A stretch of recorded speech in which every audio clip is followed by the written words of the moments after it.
காத்திருக்கும் சீதைக்கெல்லாம் ராமன் கிடைப்பதில்லை.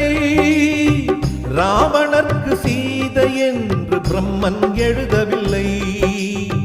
புதிய பாதை போட்டுக் கொள்ள எவரும் மறுப்பதில்லை.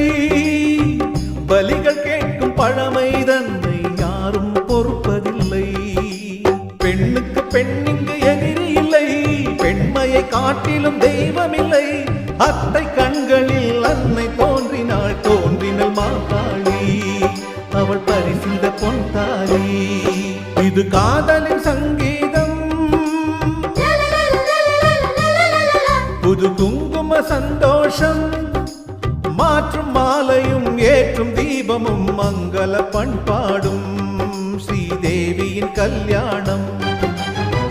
ஓ மங்கள பண்பாடும்